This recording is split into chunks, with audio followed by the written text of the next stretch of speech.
All right, guys, what is going on once again? This is the Club of the Man 1993 coming at you for another live review of last night's edition of NXT. Sorry, it's coming a little bit late, but I got home late last night from being out with some family, so I got to watch NXT before going to bed last night. Unfortunately, I was too tired to do the review afterwards, so I had to wait till this morning to do the review. So we're going to review last night's episode of NXT.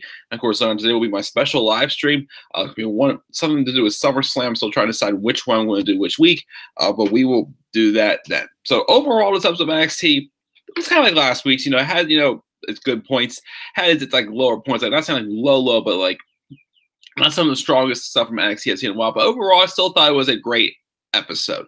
I gave it a decent grade, a good grade, I thought, for the episode. So let's get right into it and talk about this show, as we also got some more pieces to the puzzle shaped out for the card for NXT TakeOver Brooklyn 4. So let's see what we got here. We start off with a match. Heavy Machinery versus the Mighty. Obviously, the Mighty, again, recently turned heel a few months ago, and they were getting cheap victories over teams like Heavy Machinery, the Street Profits, like one or two other teams. They were getting wins over them.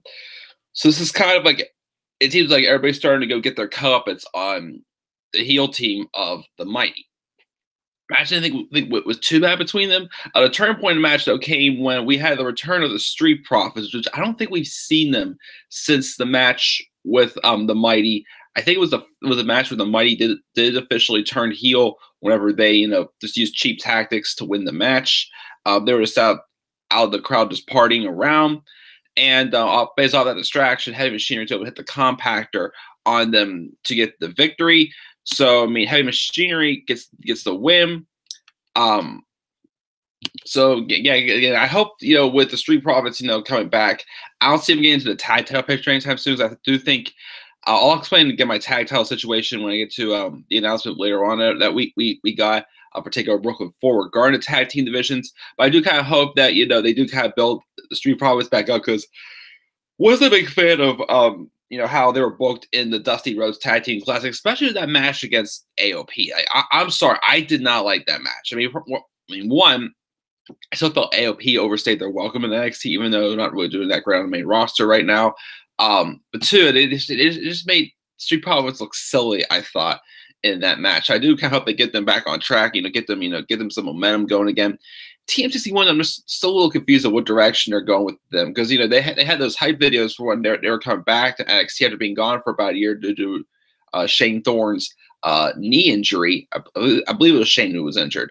And then they brought him back, they hyped them up, and they lose in the first round of the Dusty Rhodes Tag Team Class, and then they turn heel, getting 2 or 3 cheap heel victories, and now they're losing again. So trying to figure out exactly what direction they're going here with these tag teams. So it's just some people on the lower end of the card right now for the tag team division that I want to see succeed, but at the same time, I'm just like, where are we going with these guys? So I'm still a little lost there.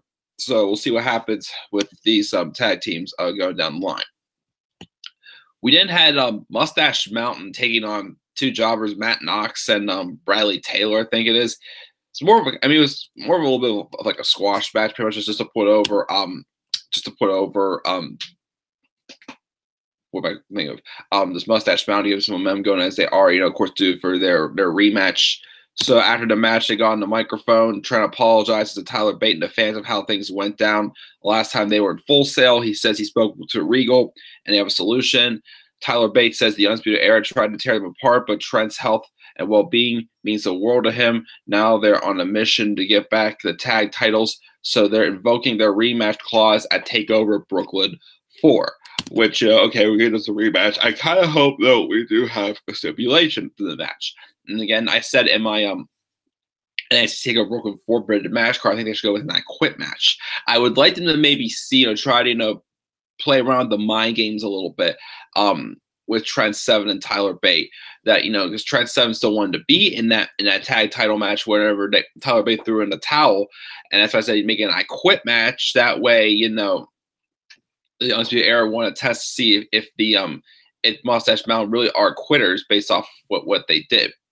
And I feel, it could create some interesting tension between Trent Seven and Tyler Bate down the line that, could lead to something interesting.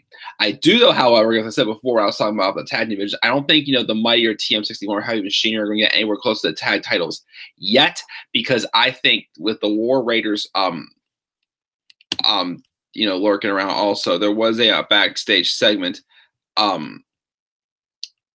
some point in the show where they saw Mustache Mountain and said, "But we said let's leave, we're still coming for those titles, whatnot." So I don't see it being a triple threat match. I think we're already going to triple threat with the NXT Championship match, but I think it's starting to tease, start planting the seeds for the War Games match at Takeover War Games 2 in November. So I think it's going to be like, again, I'm going to say, right now, British Strong Style with Mustache Mountain and Pete Dunne, Undisputed Era, and War Raiders and Ricochet, I think, are going to be the 9 members of this year's War Games match, I think.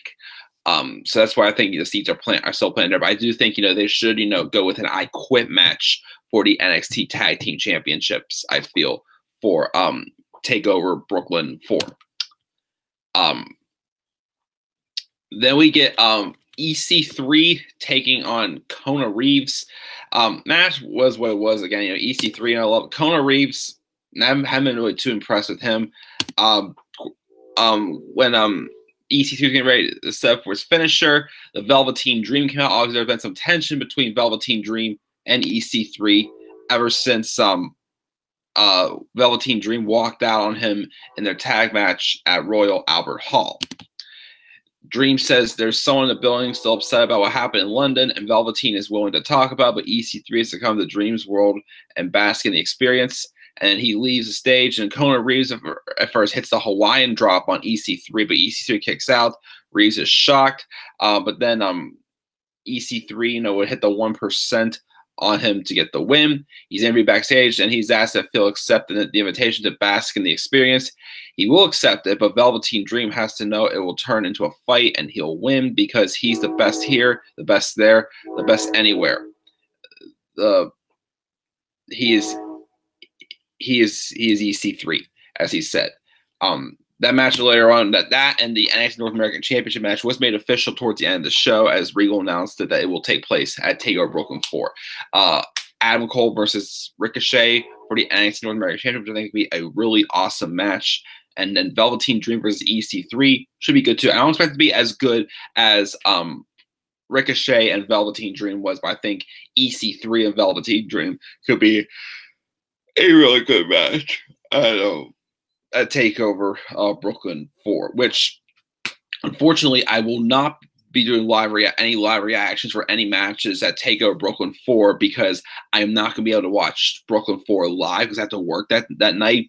So I will still watch the show, but since time would have passed, I'm not going to do live reactions for any of the matches. So that's what's going to happen there. We got Ahmed Atef. He says Johnny Gargano will face Aleister Black next week, and he thinks Champ will interrupt. Okay. AJ Lee versus Ali Dream match ever. Adam Cole versus Ricochet. Ricochet wins. Good prediction as well. Then we had Shayna Baszler versus Candice LeRae, based off of the recent tension with Candice LeRae and Shayna Baszler. Shayna's again just she respects nobody in the women's locker room, and in fact, I'm sure she wouldn't respect anyone in the men's locker room either.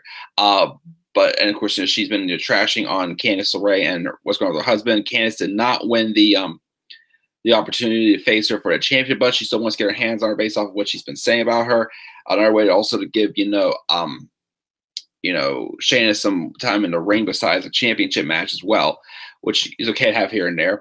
I thought this match, did tell like the story of Shayna Baszler being the big bully, bullying Candice LeRae, but Candice LeRae was getting the upper hand on her for some time as well, making Candice LeRae into a more serious competitor as well, because she's still in the new territory, but I feel like she's starting to get really freshened up, and I'm really getting behind her as a babyface underdog wrestler as well. Unfortunately, it did not work out. She got to escape from the Careful Clutch once. She goes for her finisher, that line saw thing that Chris Jericho normally does. Unfortunately, didn't work out for her, and she tapped out to the Karafuda clutch. Afterwards, Shayna puts Candice back in the Karafuda clutch, trying to escape it, and then Kairi Sane though comes out to like, you know, push her, get her away. Checks on Candice LeRae, but then Shayna shoves her down. But then Kairi gets up and stares down, and as the champ leaves. So just, you know, continuing the build up for their match at Takeover Brooklyn 4. Yes, when we got Mustache Mountain walking outside of Full Sail saying they're not worried about Undisputed Era's dirty tricks because they're big, strong boys. And the War Raiders come off saying that they don't care who leaves Brooklyn as champions. The belts belong to them. That thing. Then we have Rio making those matches, but she'll take over. Then we have our ending segment. Tommaso Ciampa entered with his championship with a lot of boos as always and an asshole chants. He taunts the crowd before getting to the ring and on the microphone saying that the belt, who tells him yes, as in he deserves it.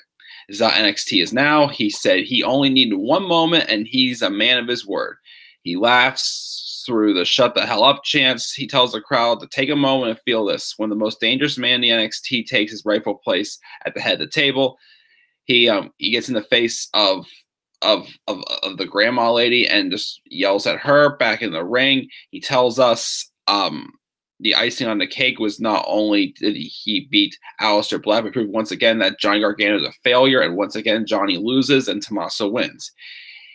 He says Black and Gargano are two of the best in the world, but he's the guy who ended the Gargano fairy tale and pinned him with his hands cuffed together.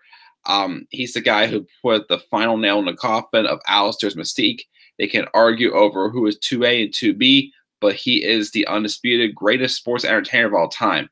He sits with the belt down as Aleister Black would sit, but then all of a sudden Aleister Black hits, and out comes Aleister Black. He's going to storm to the ring and attack Ciampa. But then Johnny Gargano runs right past Aleister Black, and he attacks Tommaso Ciampa. He sends him over the top rope, and Ciampa went running through the crowd. Johnny got on the microphone and says it's not Tommaso's NXT as long as he's still breathing. The only reason why he's champion is because of him. Johnny repeats it a couple times, and he turns around right into a black mask from Aleister Black, who had been standing around just staring down Ciampa, staring down Gargano. Of course, he's not happy with Johnny for costing him the championship last week also. Aleister stares down at him while the crowd starts chanting, "You deserve it," to Gargano. Because it seems like they're trying to, still it's obvious sense, we have the more sympathy for Aleister Black because he lost the title to Johnny Gargano.